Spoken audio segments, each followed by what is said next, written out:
Bonjour les élèves sciences et techniques. Aujourd'hui, je vous propose la leçon intitulée « Transformations s'effectuant dans les deux sens ». Ça veut dire les transformations qui se déroulent dans les deux sens simultanément, ça veut dire en même temps. C'est-à-dire les réactifs agissent ou bien réagissent entre eux pour se transformer en produits, et en même temps, les produits réagissent entre eux pour se transformer en réactifs. Alors, dernièrement, on a étudié les transformations rapides et les transformations lentes, okay? Et on a pris comme exemple les transformations oxydoréduction. Alors, pourquoi? Parce que les transformations oxydoréduction sont toutes des transformations totales qui se déroulent dans un seul sens. Mais méfiez-vous, lorsqu'on a considéré un couple redox, par exemple, c'est pas moi, le Ci2+, par exemple, a que le Ci solide, alors l'écriture de la demi-équation qui correspondant à ce couple, on l'a écrit ainsi, donc Ci2+, okay, plus 2 électrons, okay, il se transforme en Ci solide, et on a mis ici deux sens.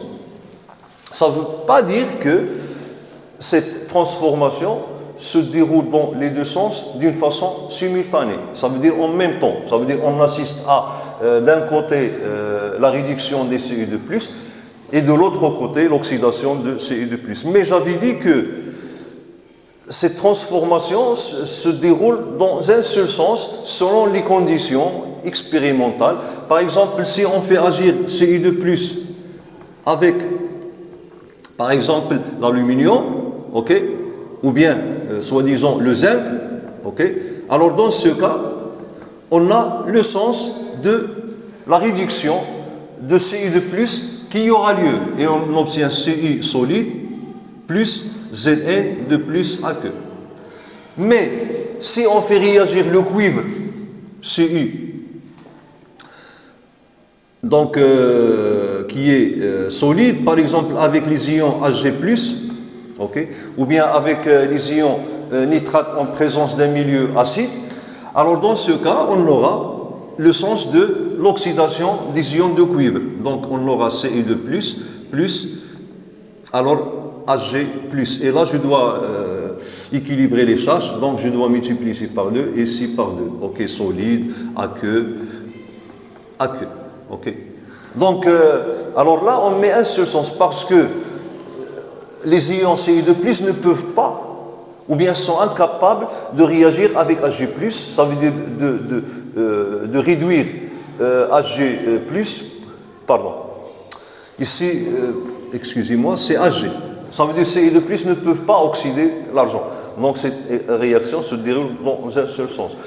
Et même chose ici, les ions zinc ne peuvent pas oxyder le cuivre, alors cette réaction se déroule dans... Alors dans cette réaction, on a le sens donc 1, ok, et pour cette réaction, on a le sens 2.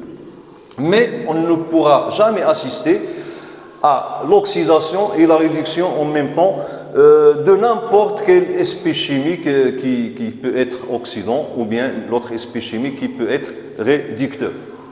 Voilà. Alors le plan de cette leçon est le suivant. Tout d'abord, on va vous présenter un rappel concernant la théorie de Bronsted, alors qui définit ce que ça veut dire un acide, une base et la transformation acido-basique. Puis on va parler, ou bien je vais vous introduire la notion de pH. Je sais bien que vous connaissez pH depuis le collège, mais cette fois-ci, on va voir son expression et comment le mesurer. Et après, donc, on va voir donc comment on peut savoir qu'une telle transformation chimique se déroule dans les deux sens. Alors, commençons par, premièrement, théorie de Bronsted. De Bronsted, ok. Donc, c'est un chimiste danois Ok, alors il a posé sa théorie en 1923. Ok, alors donc il y a plusieurs théories qui définissent les acides et les bases, mais la plus importante et la plus utilisée, okay, c'est la théorie de Bronsted. Donc avant de parler de la théorie de Bronsted, je vous rappelle qu'est-ce que ça veut dire une solution aqueuse. Donc solution aqueuse. Parce que les transformations acido-basiques se déroulent en solution aqueuse. Alors une solution aqueuse, bien sûr, c'est un mélange homogène, alors constitué par un solvant qui est obligatoirement l'eau et par un soluté ou bien plusieurs solutés qui peuvent être solides, liquides ou bien gazeux. Okay? Donc solution aqueuse, donc mélange homogène constitué par un solvant qui est l'eau. Okay? Alors l'eau, c'est pourquoi on appelle cette solution aqueuse. Si on n'a pas le solvant l'eau, on a par exemple un solvant organique, donc on ne parlera pas d'une solution aqueuse. Et puis une solité, donc solité, ou bien plusieurs solités, soit un ou bien plusieurs. Donc exemple des solités, ok. Alors l'eau peut dissoudre des solités qui peuvent être liquides, comme le cas de la dissolution de l'acide sulfurique H2SO4 liquide, okay? Donc sous l'action de l'eau, solvant H2O liquide, donc il se transforme en 2H plus aqueux plus SO4 2- aqueux. Alors l'autre exemple donc, de soluté qui peut être solide, par exemple, donc je prends NaCl solide. Alors donc sous l'action de H2O, ok, H2O liquide, donc ce solide cristallin se dissocie en ion Na plus aqueux et les ions Cl- aqueux. Et puis donc ici on a liquide solide. Alors pour le gaz, par exemple HCl, ça veut dire chlorure d'hydrogène, gaz. Okay. Ce gaz il est très soluble dans l'eau et c'est à partir de ce gaz qu'on obtient la solution d'acide chlorhydrique. Donc sous l'action de H2O liquide, alors donc ce gaz se dissocie et on obtient les ions H plus aqueux plus les ions donc Cl- aqueux. Alors voilà exemple des différents solutés qui peuvent être dissous dans l'eau. Donc maintenant, passons à la théorie de Bronsted concernant les acides. Donc deuxièmement, acide selon Bronsted. Donc qu'est-ce que c'est qu'un acide? Selon la définition de Bronsted, comme j'ai dit, il y a plusieurs définitions ou bien plusieurs théories qui définissent les acides. Mais Bronsted, okay, sa théorie dit que un acide, donc toute espèce chimique susceptible, ça veut dire capable, ou bien à tendance de libérer un proton H+, de libérer un proton H+, ou bien un ion hydrogène H+. Alors pourquoi on appelle H+ proton? Tout simplement parce que, bon, si on prend l'élément hydrogène dans la nature, on le trouve sous forme de 3 isotopes. Mais le plus abondant, c'est H1,1. Ça veut dire que cet atome d'hydrogène, ou bien le noyau de cet atome d'hydrogène, est constitué par un seul proton. Okay? Alors pour l'atome donc d'hydrogène qui a le noyau H1,1, lorsqu'il perd l'électron, donc il se transforme en proton H+. Ça veut dire le proton, ok, donc le proton plus un électron. Donc c'est Bon, cette propriété de l'hydrogène qui nous donne des protons, alors grâce à l'hydrogène qu'on obtient les protons, par exemple dans les expériences de la physique nucléaire ou bien de la physique atomique des particules. Donc on prend l'hydrogène, le gaz d'hydrogène, on l'ionise, okay, ça veut dire on le soumet à une différence de potentiel très grande, donc les atomes d'hydrogène perdent leurs électrons et on obtient des protons. Définissons maintenant ce que ça veut dire une base. Alors acide, deuxièmement ou bien troisièmement base. Ok. Donc la base c'est la même définition, sauf que cette fois-ci la base est définie comme une espèce chimique capable de fixer ou bien de capter un proton H+. Et là, avant d'écrire la théorie de Bronsted qui concerne les bases, alors donc les acides d'après Bronsted, okay, ils doivent avoir l'élément hydrogène. Si une espèce chimique ne possède pas l'élément hydrogène, il ne pourra jamais être un acide selon Bronsted. Okay. Donc l'équation au cours de laquelle l'acide perd son proton, okay. Donc on représente l'acide par HA. Donc j'ai dit que obligatoirement l'élément hydrogène doit être présent dans l'acide. Alors donc lors d'une transformation chimique bien sûr, alors l'acide perd son proton H+ pour se transformer en un- plus H+. Ok. Alors bien sûr en solution aqueuse, je dois mettre ici aqueux, aqueux, aqueux. Et pour la base, donc la base c'est quoi? C'est toute espèce chimique, donc susceptible de cette fois-ci capter ou bien fixer un proton H+. Ok? Donc la base il n'est pas forcément ou bien c'est pas nécessaire que la base possède un proton ou bien l'élément hydrogène.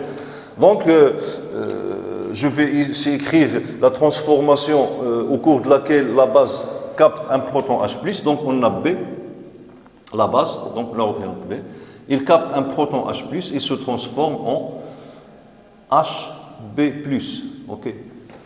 Et pas forcément qu'on obtient ici un ion. On pourra avoir une base qui porte une charge négative, okay, et lorsqu'il s'associe avec l'hydrogène, H+, on obtient ici une espèce chimique qui a une charge électrique neutre ou bien nulle. Voilà, alors maintenant on va parler des couples acide-base. Okay. Bon, je vais rester ici, on a deux moins. Okay. Alors, je vais prendre ces deux exemples. Okay. Alors, vous voyez bien que l'acide sulfurique, c'est pourquoi on l'appelle acide sulfurique, selon Bronsted, okay, c'est un acide. Pourquoi? Parce qu'il est capable de libérer non pas un seul proton, mais deux protons. Alors, même chose pour le chlorure d'hydrogène. Okay. Oui, le chlorure d'hydrogène, donc il libère un H+, donc c'est un acide. D'accord? Mais le sel, donc, c'est pas un acide parce que lors de sa dissolution dans l'eau, il ne libère pas de proton H+, et puisque, une raison de plus, il n'a pas l'élément hydrogène. Alors là, vous voyez que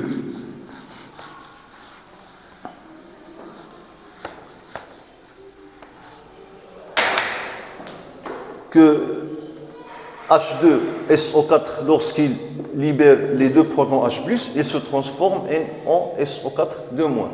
Okay. Donc là, on pourra parler d'un couple acido-basique constitué par l'acide H2SO4 et la base conjuguée qui est SO4 2-. Même chose ici. Alors, on a l'acide HCl et la base conjuguée c'est Cl-. Okay. Même si ces deux acides sont considérés comme des acides forts, okay, ça veut dire cette base-là ne pourra jamais capter ce proton H+. Okay. Donc je vais donner d'autres exemples pour vous montrer ce qu'on entend par couple. Alors, bon, ici je pense c'est 4 couples acide-base.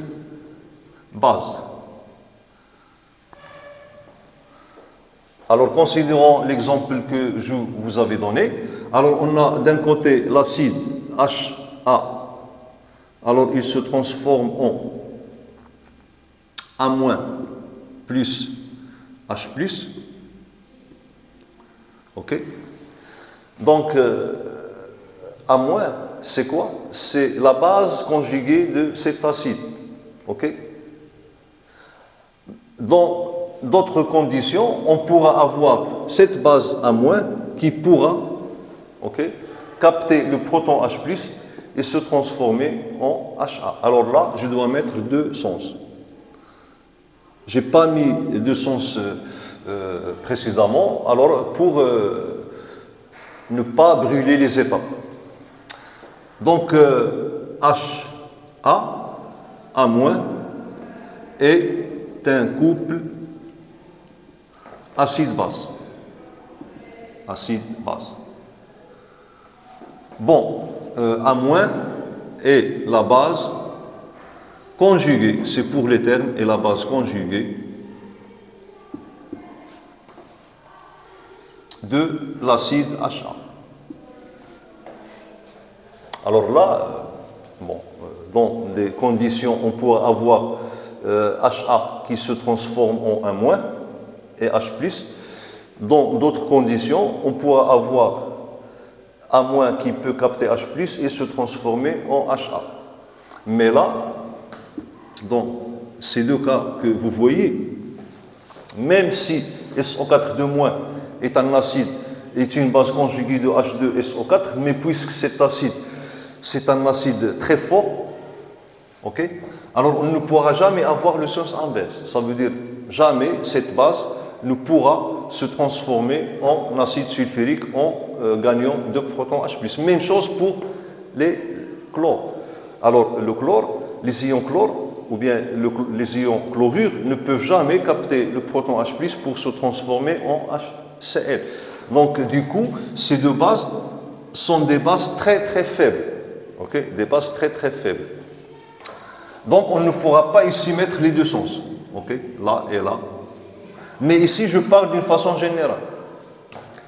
Bon, comme exemple, okay, je vais vous présenter des acides qui peuvent se transformer en leur base conjuguée. En même temps, les bases conjuguées peuvent se transformer en leur acide.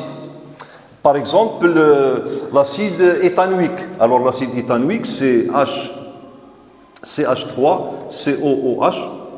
Alors, cet acide, okay, il pourra se transformer en ion éthanoate, CH3COOH plus H+.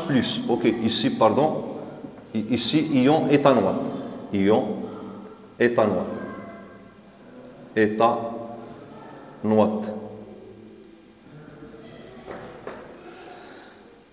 Donc, aqueux, ici, aqueux. Et en même temps, on pourra assister à cette base qui va se transformer en acide dans d'autres conditions. Donc c'est pour cela ici qu'on doit mettre deux sens. Et le couple qu'on a ici, bon voilà exemple, le couple c'est le couple acide éthanoïque CH3COOH, ion éthanoate CH3COO-.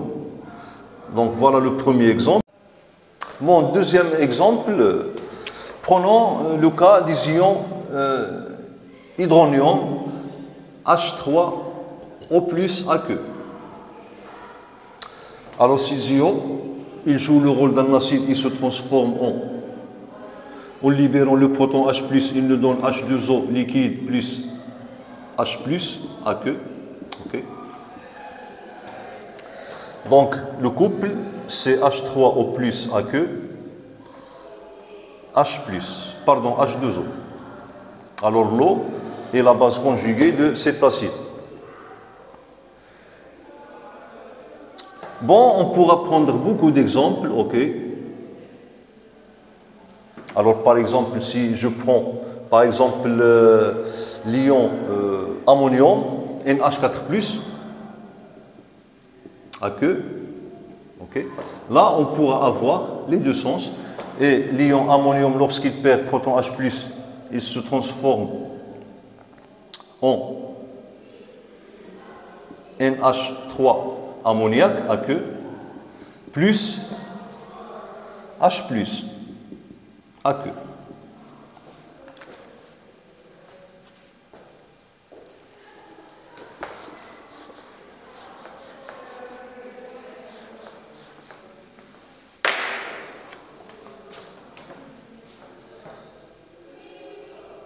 Alors voyons l'autre exemple où alors ici tout d'abord le couple c'est NH4+ aqueux, NH3 aqueux.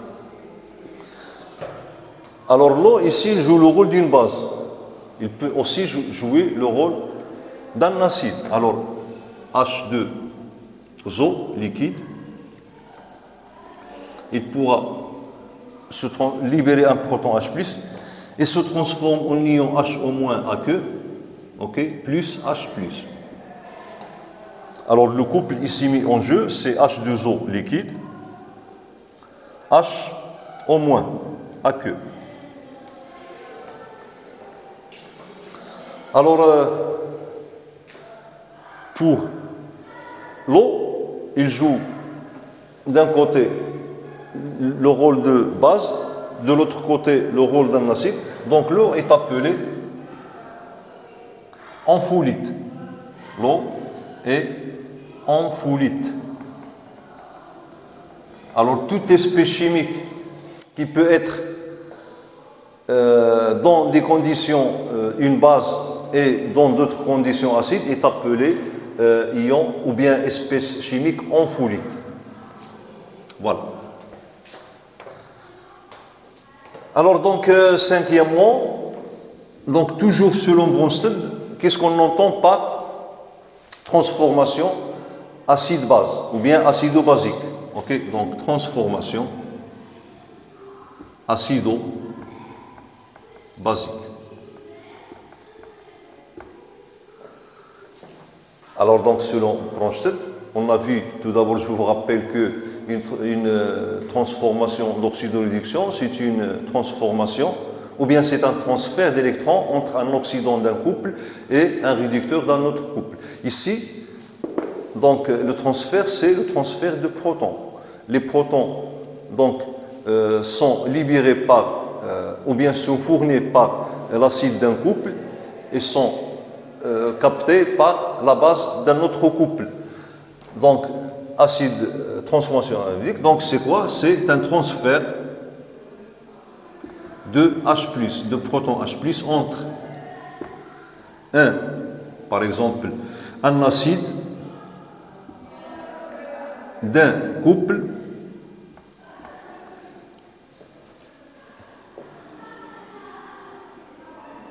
et une base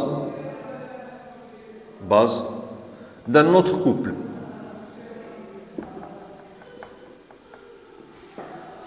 Alors, exemple, bon, considérons les deux couples, le couple HA, HA1, A1-, et le couple HA2, A2-. Alors, ce couple, donc, l'acide H1-, ok, il libère le proton H+, pour se transformer en base A-, donc ici 1, 1. Alors dans ce couple-là, c'est A- qui est le réactif, ok. Donc je commence par le réactif, A-2, ok. Il va capter ce proton H+ pour se transformer en acide A2H A2, ok. Et donc, alors ici je dois mettre deux sens. Okay. Alors la réaction globale de cette transformation qui se déroule entre l'acide H1,1 et la base A2- est la suivante. Donc ici j'ai HA1- plus, pardon, ici il n'y a pas de moins. H1,1 plus A2-. Alors dans les deux sens, on obtient donc, alors ici il ne reste plus de proton H+, parce que le proton H+ ne se trouve plus en solution. Dès que le proton apparaît en solution, il se transforme immédiatement en ion oxo H3O+. Okay.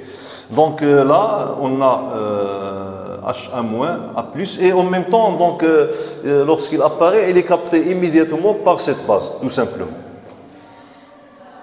Donc on aura A1- plus donc HA2. Et voilà donc la réaction ou bien l'équation de la réaction d'acide-base qui se déroule entre cet acide H1,1 et cette base A2-.